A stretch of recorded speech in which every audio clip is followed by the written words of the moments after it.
Travelling by caravan, campervan or motorhome has become a popular way to explore the world with freedom and flexibility.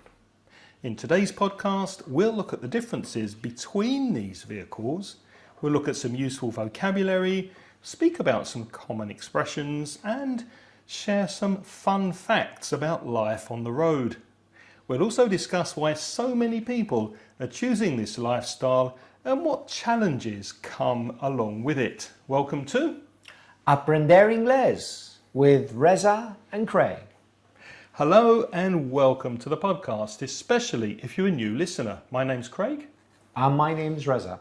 And with nearly 60 years of doing this and podcasting between us, we'll help you to improve your English and take it to the next level. How are you doing, Reza? I'm doing pretty well, though perhaps a little bit more tired than I was a couple of hours ago when we started podcasting. But this is a good topic we're going to talk about today. This will perk me up. This will give me a little energy boost, I think. I'm really looking forward to it. Are you a fan of this kind of holiday? Campervans, campsites, hitting the open road? Do you like it? Although I've rarely done it, I am. I wish I'd done it more. I mean, I'd love to have a campervan. I don't, but I'd really like to. I so regret not getting round to doing it. What about you? I'm not a big fan. I have travelled once or twice in campervans, but we'll go into that a bit more later and talk about the advantages and the disadvantages, the pros and the cons of this kind of travel and holiday. Now, thank you to friend of the show, Carmen from Malaga. Hi, Carmen, who suggested that we speak about caravans, RVs and motorhomes and share some useful vocabulary, like, for example, to tow, to hook up a caravan, having a home on wheels. Those are the expressions that Carmen suggested, so we'll look at some vocabulary and collocations. Now, we have spoken about camping before, haven't we? But not specifically about these motor vehicles. Yes, just camping. But that was a long time ago.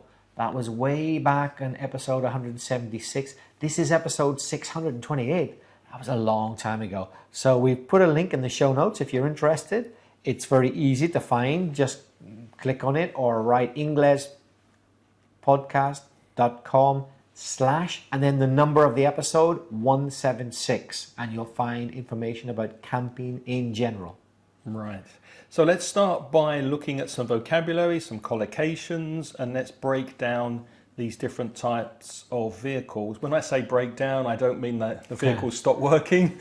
I mean we're going to break down bit by bit, section by section, and talk about these expressions and these different words. So the first one on our list is a caravan. A caravan, that's a popular word in British English and Australian English. And a caravan is something that you pull or tow behind a car or another vehicle. So to tow is to connect something to another vehicle that has an engine and to pull it along the road. You say caravan, yeah. But I don't think the Americans say that. They say travel trailer, don't they? Yes, that's right. That's right. They don't say caravan. But in Britain and in Australia as well, and caravans, campers, motorhomes, they're very popular in Australia, extremely popular there. They would say they would say the same as the British. They would say caravan, not travel trailer, which is American. Now, a related thing, but not exactly the same, is a campervan. So Craig just said that a caravan doesn't have its own engine, it's towed. A campervan does have its own engine. So it's a smaller, self-propelled, that means it has its own engine, yeah. It's a self-propelled vehicle. So typically it could be a converted van, like maybe a Volkswagen or a Mercedes Sprinter. They're very common vans, which are used as campervans, where the driving cabin, the driving space, and the living space are connected. So remember, a caravan, they were two separate things, the caravan and the vehicle which tows the caravan. But in a campervan, it's just one vehicle with the driving cabin and the living space connected. Much easier to park because there's only one part, there's not two parts, yeah? And it's synonymous with modern van life. If you talk about van life, you're talking about, above all, this, the kind of the driving about in a camper van. Though the original Volkswagen camper van, so not so modern, goes way back to specifically 1950, but it's still beloved. That means a lot of people have very good thoughts about it. They love it by millions of people. So these days, in modern times, van life is very, very popular, but the original camper van is from 1950, quite a while ago. So yeah, it's a hippie symbol. It was a hippie symbol in the 1960s, wasn't it? The Volkswagen camper van, the symbol of love and flower power, and it's still pretty popular these days. Why do you think it's endured so long? Why is it still popular these days? Yeah, it still is kind of a hippie symbol now, even though we're not living in those hippie times. But it's still identified as kind of the sort of vehicle of choice of someone with a free spirit, you know, that sort of thing. I don't know. I think it's partly the design. I can't put my finger on it. I don't think anybody can. But if you don't know what I'm talking about, listeners, Google it and look at some images. There's something just very hippie looking about it. Something very kind of anti-establishment. Anti-establishment, independent, free love, free thinking, free love. There's a certain look about it. Yeah, it just has that look. Yeah. So we've looked at a caravan that you tow behind a car, a camper van with its engine incorporated. The next category of these vehicles is the motorhome. Now the motorhome is more of a British English expression. In the States, they call them RVs, just those two letters, RV, which stands for recreational vehicle, which is what the Americans call them. So these are very large vehicles. They are purpose built, which means they're specially made for traveling long distances in a comfortable way. And they're usually on very long chassis, the very long truck or bus chassis. So they're long vehicles, very comfortable, often including bathrooms, running water, a proper kitchen, and very often slide outs. What are slide outs? Well, to slide is to gently move in one direction. And if you Google or go to YouTube and put in a recreational vehicle slide outs, you'll see a wide range of different vehicles that are really expensive but very luxurious, and different compartments, different sections of these RVs. They come out and they come up and they expand to make huge living areas. So when you're on site and you're going to stay in one place, you can make these huge RVs even bigger by these slide outs. So let's look at a few expressions now. Just to remind you, Craig already used the expression to tow. It's spelled T-O-W, although it sounds the same as that other word, T-O-E, which is part of your foot. T-O-E is also pronounced toe, but clearly it's not the same.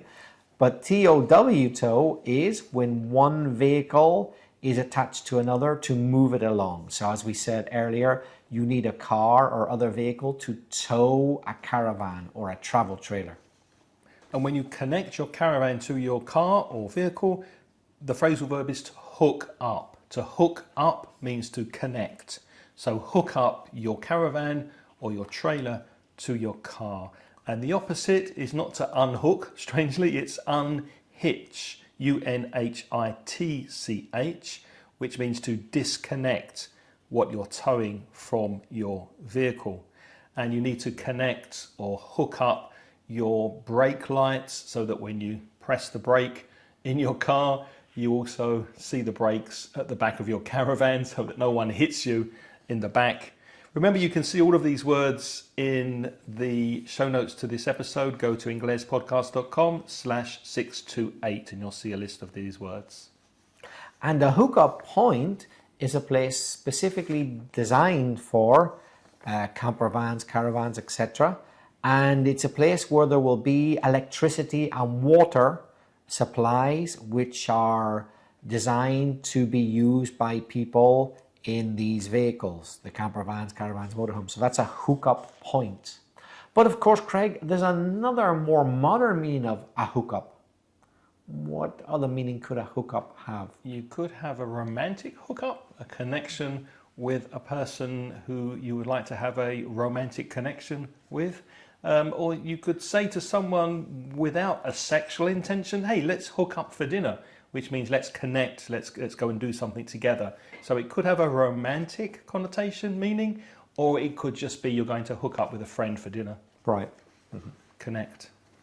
Now, if you go away from urban areas, you want to get out into the countryside, maybe you don't want to camp on a campsite, you want complete privacy, you want to be by yourself, then you go off grid. When we talk about a grid, we often speak about electrical grids, for example, being connected to something. But if you're off grid, then you are completely out in the wilds, we could say. You're away from dense population areas, you're away from people, you're solitary, you're off grid. Another very common expression you might hear in this world of van life is to hit the road. If you hit the road, don't worry, it's not going to hurt. You don't have to punch anything, any tarmac, you know, that black stuff on the ground. That would hurt. No, it doesn't mean that. To hit the road means to simply start driving in your RV, your camper van, whatever, and see where you end up. Go looking for adventure, to hit the road. Some people fondly describe their camper van or their RV as a home away from home, which means they feel completely comfortable and very nice in their home on wheels, so they call it a home away from home. One of the great advantages, of course, about using one of these vehicles is that they're totally self-catering, as long as you don't mind cooking or preparing food. And if you did, then it would be a disadvantage. But they're self-catering. That means you make your own food, which of course is going to be much cheaper than having to eat out. So you'll have facilities where you could prepare, possibly even cook food, because it's self-catering. Many campervans have something on the side of the campervan that's called an awning, A-W-N-I-N-G, an awning shelter, which gives you shade if you're in the sun, for example. It's something that comes down from the roof of the campervan, and it will protect you from the sun and extreme heat, an awning. Vehicle conversion is very popular these days. That means turning a van, a normal van, into a camper van.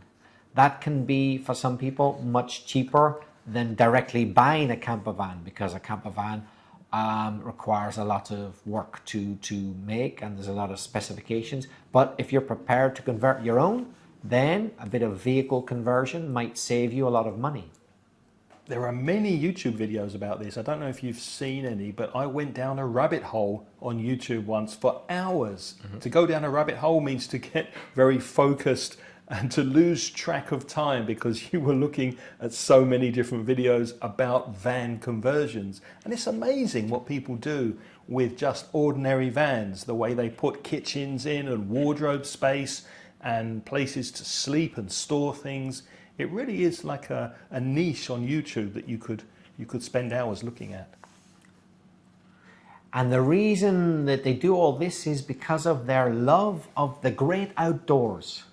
That's a fixed expression which just means being outside, nature, moving about, not being stuck in buildings and rooms. Life on the open road, traveling around, enjoying the great outdoors. Let's look at some fun facts about this type of travel and holidaying. The world's first purpose-built horse-drawn leisure caravan was built in the UK in 1885. So this idea of being out on the open road, enjoying the great outdoors, it goes back well over 150 years, more or less. Horses used to draw or pull or tow caravans back in the days before cars. And the idea of the caravan was named after an author called Gordon Stables. Maybe that's why it was pulled by horses. Because of the stables. Stables. And the first caravan invented by him was called the Wanderer, because to wander is to move around in the great outdoors with no particular direction, just enjoying being out in the open air. Now, as we already mentioned, the 1960s, that hippie era, was a particularly important period for campervans. They became really important then. Although campervans and caravans, of course, had existed before them. Another important time was during the pandemic, the COVID pandemic. There was a big boom then, an explosion in the number of people who were interested. There was a huge demand for campervans and motorhomes. It just skyrocketed. That means it suddenly became really, really, really popular. After about 2020, just as the COVID-19 pandemic was really beginning to take effect. Why? Well, people were looking for staycations, not vacations, staycations. So that means staying in your own country, but being on holiday. How can you do that? Particularly if hotels are closed, as they were for a while, to stop the virus spreading. Use a campervan, use an RV. So that's why they became so popular, because that way you could enjoy a holiday and still observe socially distanced travel. You didn't have to interact with other people. You didn't break any of the pandemic rules. I can remember that time, and I remember looking online at different campervans. Can I afford one that's maybe second-hand? Because people didn't know if they'd be able to travel again and go on aeroplanes. And I thought, well, maybe the future is just to buy a cheap campervan or a second-hand campervan and just travel around Europe. And that's what made me found those van conversions, the van life economy on YouTube, looking on social media. Did you do the same thing? Did it occur to you that might be an alternative way to travel? I didn't really look into it, but yes, it did suddenly seem even more appealing than it had done before during the pandemic. Yeah, that's for sure. Yeah. So let's look at some of the pros and cons of caravans and campervans, some of the advantages and disadvantages. What are the pros, Reza, or some of the pros? Well, I would say as regards families, it's pretty obvious that it's great for kids, because kids in hotels cost money. Kids make noise, they make a mess, that can be complicated in a hotel. They might not like that. You might be worried about their behavior, but if you're in your own caravan or campervan, you won't annoy anybody. So if you've got kids, it's ideal. It's also safe as well. If you're on a campsite, there's no traffic. They meet other kids, don't they? There's usually a swimming pool. So it's a very good place to take kids. And they're often cheaper than hotels. Hotels can be very expensive. And although some campsites can also be expensive, and you have the petrol to consider if you're moving around in a campervan, very often if you do the maths and you work it out financially, it could be cheaper than a hotel holiday. Yeah, it's nearly always going to be cheaper, isn't it? I think so. If you compare the parking the caravan to the price of a hotel in the same country. However, I know someone who was in a campervan, I think it was a campervan, yeah, possibly a caravan, in Iceland, and they said simply to pay to be able to park it in one of the official campervan sites costs what you would expect to pay for a hotel in many European countries, but you get nothing. You get the right to park somewhere. That's how it costs expensive an arm it and a leg. Yeah. Yeah, it could be expensive. Of course, another advantage, another benefit is the flexibility of traveling around with your own wheels. You've got the freedom of the open road. You can sleep almost anywhere if you find a safe place to park. You don't need to be on a campsite. If you have water and you have food, you can basically park anywhere and sleep for the night, especially if you're tired after driving a long way. So you've got that flexibility of movement when you're driving around in an RV or a camper van. Yes, and that flexibility, that freedom extends to the pace at which you travel, the speed. You can travel at your own pace. You can be spontaneous. If you go on a coach tour, you're traveling all over the place. You're seeing lots of things, but you don't decide when you go. You don't decide where you go, and you're stuck with a group of people that you might or might not like. But presumably, if you're in a caravan or camper van, you like the people. Well, for the first week anyway, and after that, you might start arguing. But presumably, you like the people, and you decide when and where and how to go. And another pro is the fact that campsites are social. Now, we spoke before about children, having other children to play with on a campsite, but you can also meet people, meet friends. And one thing that I used to do with my wife when we went camping years ago was watch other people. I always had an interest to see how the people were camping, what kind of RV or caravan did they have, how were they preparing their food, what kind of tent they had. So I was fascinated by sitting there just watching people. And of course you can meet them. You can go over and invite them for a cup of tea, get chatting, get talking. So they're a lot more social than hotels. Do you agree? Yeah, for sure. However, there are some cons, there are downsides. They're very slow on the roads because they're big and they're heavy. So they don't go half as fast as a car. And not only is that a disadvantage to the people who are driving the vehicle around, it's also irritating for other drivers. There's nothing more irritating than being in a remote area on a windy, perhaps dangerous road on a mountain or something like that. You come to a corner, and lo and behold, at the same time, a motorhome is coming around the same corner. You both don't fit there. It's a very narrow road. You're on the side which has the drop of 500 foot to a certain depth beside you, but the camper van is halfway around. Now what do? Tricky situation. Has it ever happened to you? Yeah, it's happened many times. Or maybe worse, that you're going the same way as the motorhome and you're stuck behind it for miles and miles and miles and you can't pass it on those narrow winding roads. And of course, when you do get in heavy traffic, you get tailbacks. What's a tailback? Tailbacks. Well, think of an animal, has a tail, usually a long tail.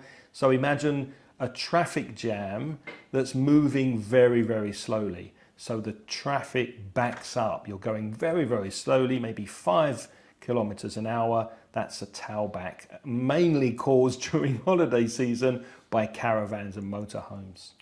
And that's in the countryside. There's also a disadvantage in the city.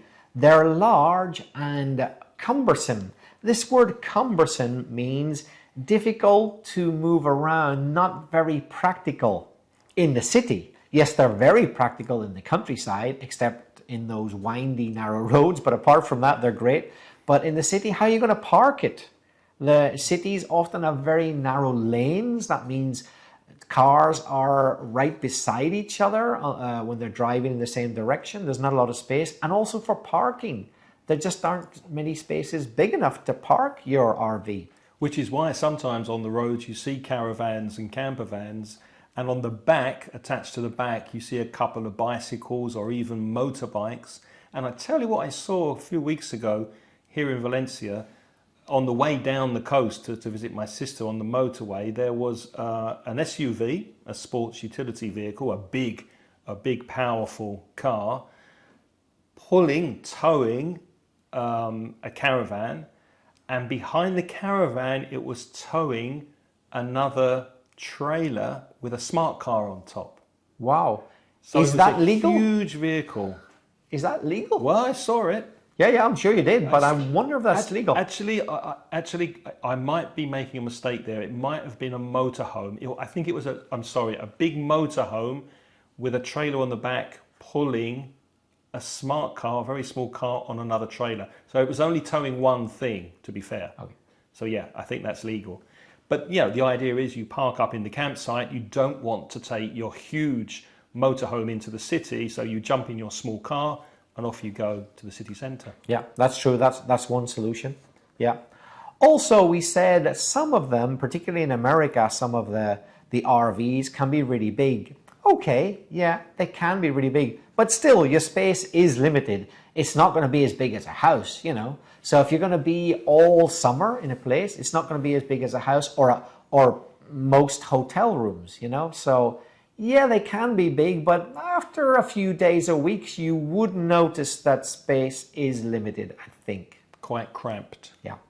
I had that word yesterday in a lesson online with my conversation group, cramped. Be careful of the pronunciation. I was hearing a lot of cramped. No, cramped. They can be very cramped. Now, self-catering, Reza mentioned before, cooking your own food. It's not everyone's cup of tea. Although you can make a cup of tea if you have a camper van because you're completely independent. So whenever you feel like pulling over, that phrasal verb to pull over is to stop at the side of the road, make sure you're doing it safely, and you can make a nice cup of tea, or cook lunch, dinner, cheap food at the supermarket, much cheaper than eating in restaurants. So yeah, but we're talking about cons. My personal opinion, if I had the money, if I can afford it, if my budget wasn't very tight, I'd much prefer to stay in a nice comfortable hotel and go to a nice restaurant. Yeah, another disadvantage, of course, is the fuel consumption. And of course, the bigger the motor, the bigger the engine, and the heavier, the more weight to pull, the more fuel you're going to consume. And obviously, fuel is not free and not cheap these days, so that's going to put your costs up. Another drawback, another con, is that they don't tend to be very secure. And they may be broken into. To break into means that someone has forcibly entered by force into your camper van and probably stolen something. And that happened to friends of mine years ago who were driving around in a rented camper van in Spain. They had it broken into. And I went to a Rolling Stones concert with friends years ago in Granada. And we went down there in my friend's camper van. We slept in it. But when we came back after the concert, someone had broken into the camper van and stolen a few things. So they're not very safe, are they? Yeah, I've heard of a lot of cases of people being broken into. Yeah. And one last problem is some of them, maybe not all of them, but some models are very prone to mechanical problems, more prone than an ordinary car. What does prone mean? So prone means it tends to happen to them. So yes, any car can have mechanical problems, and certain cars have more problems than other. But generally speaking, you hear of a lot of mechanical problems. I guess because the motor's bigger, it has to pull a lot of heavy weight behind it. It's going to heat up. And if you don't know much about mechanics and aren't able to fix the motor yourself, you could have to spend a lot of your time going back and forward to mechanics. That could be a problem too. Okay, so here's a question for you, Reza. If you wanted to travel across Spain for a month, maybe go into Portugal, or across the Pyrenees into France, would you prefer the compactness of a camper van, like a Volkswagen camper van from the 60s, or the modern ones, the Volkswagen California is a beautiful camper van, or the luxury of a huge motorhome, or maybe even rent a car and stay in a tent or in a hotel? How would you prefer to cross-country travel? Well, it depends on money. If money's no option, then renting a car and a hotel. But money is a problem, right? So if I had to be careful with my budget, the amount of money I had to spend, if I was driving the camper van, because it's much easier to drive than a motorhome. But if I wasn't driving, someone else was doing the driving. You want the comfort. Maybe the motorhome, so I'd have the freedom. I could cook my own food, stop wherever I want, when I want, and I don't have to drive the motorhome. But if I'm driving, maybe the camper van, because I don't like the idea of trying to drive that big motorhome around those tricky country roads with the bends and the mountains. What about you? Yeah, I'm with you 100% on that. I think we're very similar from the point of view that we like our creature comforts if we can afford them. There's one exception, and I've done this a few times with my wife. When you travel and you go to places, there's just no options sometimes. You go to a place that's very remote, there are no hotels in the area. Maybe the only option is to stay in a tent to go camping, or even to rent a camper van perhaps because you want to drive somewhere and there's just nowhere to stay and sleep when you get there. So those are the only options that, the only situations really that I'd choose not to stay in a nice comfortable bed with hot water and a shower. Me too, to be honest. Yeah. But maybe you're different listening to this. So what do you think? Would you prefer to stay in a hotel, or would you hit the open road in a camper van, a caravan or motorhome? And also tell us why. How can people contact us, Reza? We think the best way is to leave us an audio message, though bear in mind the maximum is 90 seconds. There's a link in the show notes. You can click on that. It's at speakpipe.com/Ingles podcast. But Craig, if people want to send us an email, how can they get in touch? Yes, we also accept the written word. You can reach me, Craig, CRAIG, at inglespodcast.com. And to contact Reza, write to Belfast Reza, REZA, at gmail.com. Now, if you're a Spanish speaker and you want to improve your English with free or paid resources, you can find them on the Mansión Inglés website. It's at mansioningles.com. And also, specifically for paid products, you can browse the online store. That's at store.mansioningles.net. And if you'd like a full transcription of this podcast, you might consider joining our Patreon program. As a Patreon member, you will have our eternal thanks, and you will also receive the full transcription of every episode by email so that you can read every word that we say and you can practice your pronunciation with us. You'll also get a monthly invitation to join me for an informal chat on Zoom in which you can practice your speaking. For more information, go to patreon.com/Ingles podcast. Links, as always, in the show notes to this episode, which is inglespodcast.com/628. With the Patreon supporters? Yes, if you would like to... The names, yeah. Oh, we don't have any, do we? Yes, I don't know. We don't have any new ones this month at all, no? We'd like to thank all of you who are supporting We'd like to thank all of you who are supporting us on Patreon. So thank you very much for your support. What's next week, Reza? Next week, I can tell you about that. We'll be talking about English vocabulary for the city. So no driving about in camper vans next week. No camping in the city next week, but a lot of vocabulary for you. So please join us for that. In the meantime, have a lovely week ahead. Thank you for listening this week. It's goodbye from Reza. And bye-bye from Craig.